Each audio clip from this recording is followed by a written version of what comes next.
I've never seen anything like this in a book or in my 28 years experience in the clock trade. That's going on the mantelpiece. Oh, did you hear that? You have never used this nut? No, I haven't. You never wondered what that was for? Well, I have wondered, but I don't know. Well, we just hang the pendulum on. I see. Okay. And then this nut unscrews from this back plate. Oh, yes. Okay. And then it goes through there and it screws into the center. So you can lock your pendulum rigid. Now, when you take it home, it's not going to shake around. Right. Thank you. Thank you. There we go. Excellent. You probably know it's a skeleton clock. Yes, I had heard that actually, yes. And it's very, very typically English. Is it? About 1860 to 1865. Right.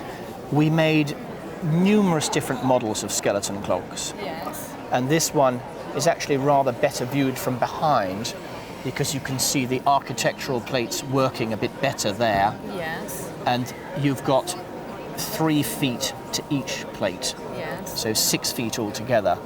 And the 2 plates are held in position by these rather nice tapering baluster pillars. Is it made of brass? Because I know it's quite heavy. It is all brass, I see. and never be tempted to clean it. That was my next question. Right. Now, the reason I say that is because if you have a crack at it, you're going to do damage. This has got to be taken apart professionally by a clockmaker, and every individual part cleaned, polished, put together, and then it will look absolutely magnificent.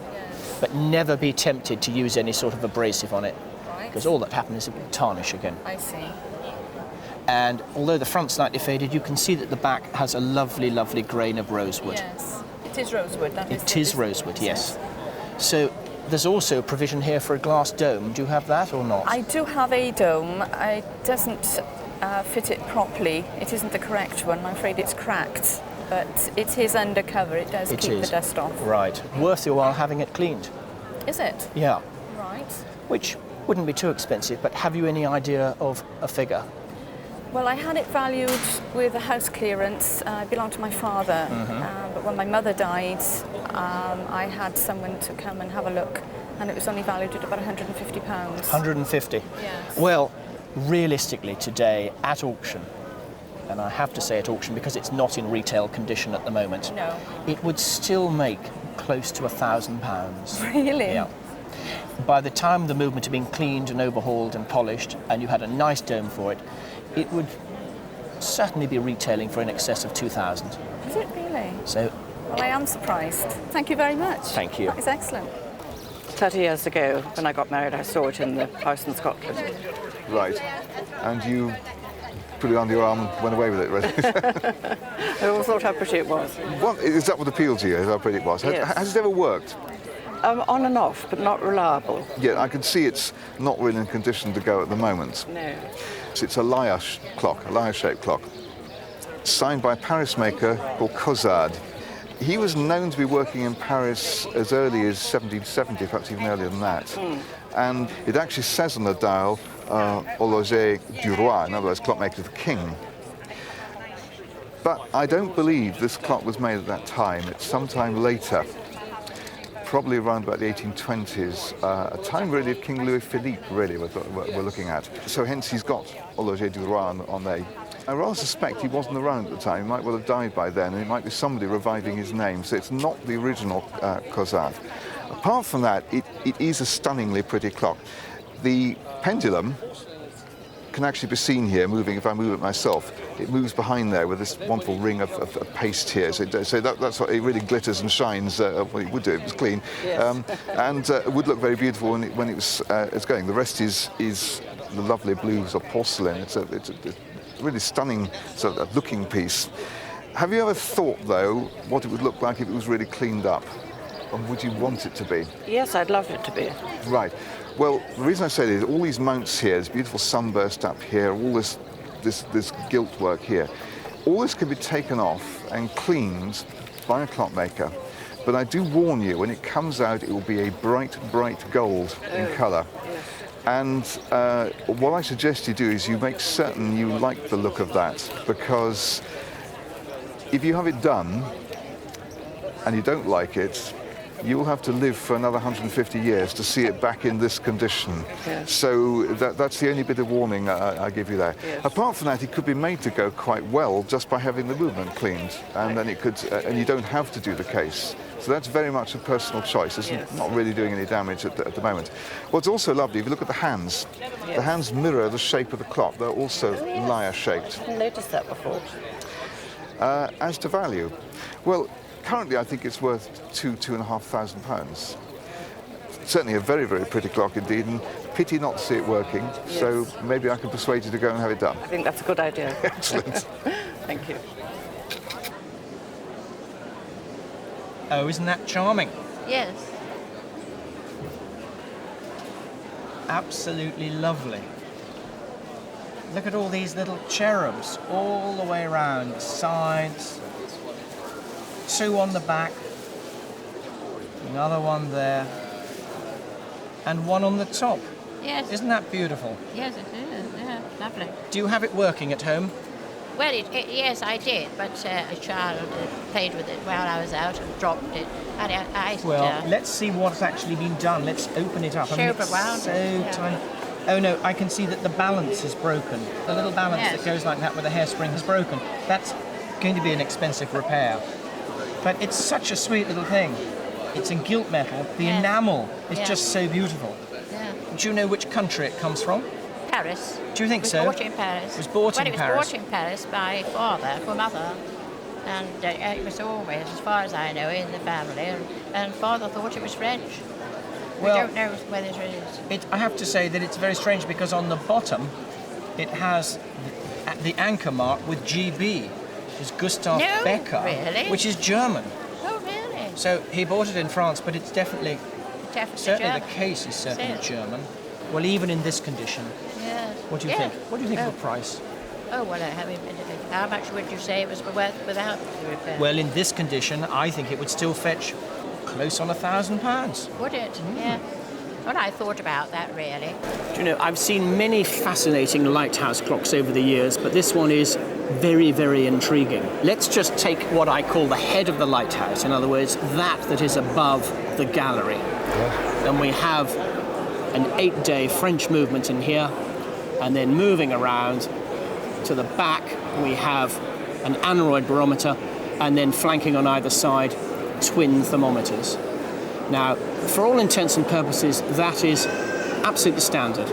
The finish has gone, sadly. This would have been gilt brass and silvered brass as well. In fact, you can just see traces of the silver there, but somebody's been a rather bit overzealous with the cleaner and abrased it all away, which is a shame. Now, this lifts out, and in every other model of this I've seen, this particular rod has been a little bit longer, and it has a sort of serrated base, and it is turned by a movement in the base. Oh, I see. So very slowly, it just rotates. Let's just pop that there. Now, just have a look at the detail here. Do you see it's actually done in simulated brickwork, Stonework, yes. just like the lighthouse. And you've got the step base of all the ones I've seen before. This bottom bit is black marble, and from there on up is brass, and this bit comes away with 3 big screws underneath to reveal the massive automaton turning movement. To rotate the exactly. head. Now, and this is where, for me, I find this absolutely fascinating, because here it says Dalton's, Yes. and here we have the monogram, presumably of the chap who decorated it. As far as I can establish, it was made at the Burslem factory, and I believe the initials WJB are Wilmot J. Brown, who presumably was the artist that decorated it. That would make absolute sense. It seemed to date at about 1882. Well, that would agree entirely with the mechanism of the clock. The whole movement is very much 1880s. You mentioned it was French. It is French. Yeah. It is French. And that is why I'm fascinated about this earthenware base. It seems an incongruous choice of decoration for a stone lighthouse to have flowers on it. Absolutely right. I really don't know what to make of it. Sadly, I see it's been damaged. Now, have you had it a long time or not? Well, yes, it's come through the family. My father left it to me, and I presume his father left it to him. The sort of normal figure for these things is in the region of about £1,800 plus the premium, and they retail at just under 3,000, roughly. To a collector of Doulton, I loathe to use the word unique, but I've never seen anything like this in a book or in my 28 years experience in the clock trade. I think if that was put in the right auction, you could well see towards £4,000 on it. Good grief. It is so rare. You astonish me. Well, I suppose it's rather obvious, but clearly this clock has Turkish connections. Is that anything to do with your family? No, nothing at all. My great-grandfather, I think, bought it. I understood that it was made for an Arab who didn't want it, and he then bought it. But apart from that, I don't know anything. Right, because obviously at some time in its life it has been in Turkey. The Turkish numerals on the dial clearly show that, and the maker, who's George Clark of Leadenhall Street in London, was one of the group who manufactured in considerable numbers for the Turkish market. Now, the case, does it appear strange to you? Yes. Matter of interest? Yes. Because it's actually perfectly right. And what's probably putting you off is the pink colour of the paint. And if we open the door, we can see it's even more pink. And actually, you see this colour, this puce, it's puce, it's not pink, and you see it on golden enamel boxes made for the Turkish market in the early part of the 19th century. And it's a vivid, bright colour. It's almost quite offensive, but it was very popular. Of course, with paint, and this is an English lacquer decoration, it's lacquer painted onto the surface. It's faded away over the years, but it would have been even brighter than this, really strong, and all the other colours would have been strong too. The gilding has survived, and quite a lot of the reds up here on the flowers and blues. The others have just faded back. Now, if we look at the dial, you've got the signature in a little window at the top. You've got the Turkish numerals, original pierced hands, beautiful little spandrels, these floral designs, which are not very typical for the English clocks, they're much more for Turkish, and of course, a tune selection dial in the top. Yeah. Fortunately, it's set on a minuet, which I can read. The other ones are all written in Turkish, and I'm not going to attempt to try and pronounce them. Ormolu mounts, which have over the years, these mounts here, have just got very dirty. They would clean up. It's actually got rather a soft patina, but you can imagine when it was all new, everything would have been bright, shiny, brilliant. Quite an eyeful. What date did you say? Oh, late 18th century.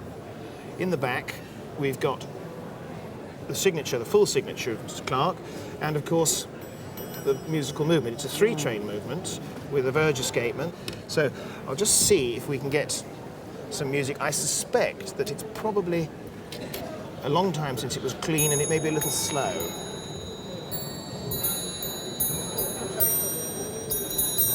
Not bad. Yeah. Not bad. It gets quicker.